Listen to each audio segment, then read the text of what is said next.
মধ্যপ্রাচ্যে উত্তেজনায় আবারও ভয়াবহ রূপ নিয়েছে লেবাননের দক্ষিণাঞ্চলে প্রায় ৯০০ বছরের পুরনো ঐতিহাসিক বিউটি ফোর্ট দুর্গ, যা স্থানীয়ভাবে কালাত আল শফিক নামে পরিচিত, সেটি দখল করার দাবি করেছে ইসরায়েলের সেনাবাহিনী।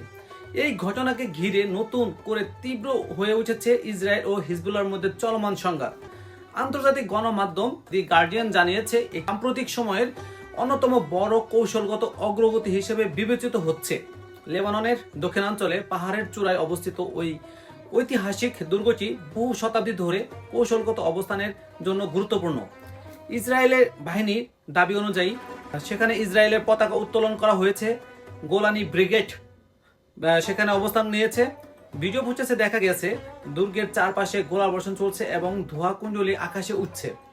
এই দুর্গটি এমন একটি জায়গা অবস্থিত যেখানে থেকে দক্ষিণ লেবাননে বিশাল এলাকা পর্যবেক্ষণ করা সম্ভব। বিউটি ফোর্ট দুর্গ শুধু একটি ঐতিহাসিক স্থাপনা নয়, বরং এটি গুরুত্বপূর্ণ সামরিক অবস্থান। এর গুরুত্ব হলো উঁচু পাহাড়ে অবস্থিত হওয়ায় নজরদারিতে সুবিধা। দক্ষিণ লেবাননের সীমান্তে অঞ্চলের নিয়ন্ত্রণ সহজে করা যায়। যোগাযোগ ও চলাচলে পর্যবেক্ষণ খুব সহজে হয়। সামরিক ঘাঁটি হিসেবে এটা ব্যবহারের যোগ্যতা খুবই বেশি। বিশেষজ্ঞদের মতে এই দুর্গ নিয়ন্ত্রণে থাকলে পুরো দক্ষিণ লেবাননের উপর কৌশলগত প্রভাব তৈরি করা সম্ভব। সামরিক পরিস্থিতি, ইসরায়েলের বাহিনী দাবি করেছে তারা লিতানি নদীর অতিক্রম করে আরো গভীরে লেবাননের ভিতরে প্রবেশ করেছে। এটি গতি প্রায় ২৬ বছরের মধ্যে সবচেয়ে গভীর সামরিক অনুপ্রবেশ বলে ধারণা করা হচ্ছে। আশেপাশের গ্রামগুলোতে তীব্র লড়াই চলছে, বিমান হামলা অব্যাহত রয়েছে। হিজবুল্লাহ পাল্টা আক্রমণ করেছে। হিজবুল্লাহ দাবি করেছে তারা ইসরায়েলের উত্তরাঞ্চলে রকেট হামলা চালিয়েছে। বিশেষ করে সীমান্ত ঘেঁষা সামরিক ঘাঁটি লক্ষ্য করা হচ্ছে। নজরদারি কেন্দ্রগুলো হামলার দাবি, রকেট আক্রমণ অব্যাহত রয়েছে।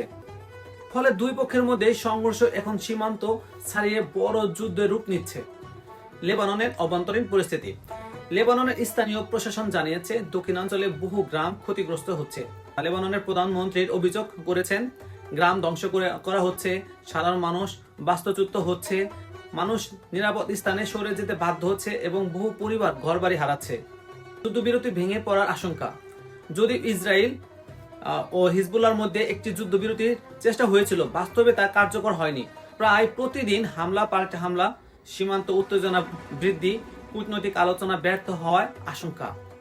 এই সংঘাত শুধু লেবানন বা ইসরায়েলের মধ্যে সীমাবদ্ধ নয়। বিশ্লেষকদের মতে ইরান ও যুক্তরাষ্ট্রের চলমান কূটনৈতিক টানাপোড়েন, আঞ্চলিক ক্ষমতার ভারসাম্য, মধ্যপ্রাচ্যের রাজনৈতিক শূন্যতা, সব মিলিয়ে পরিস্থিতি আরো জটিল হয়ে উঠেছে।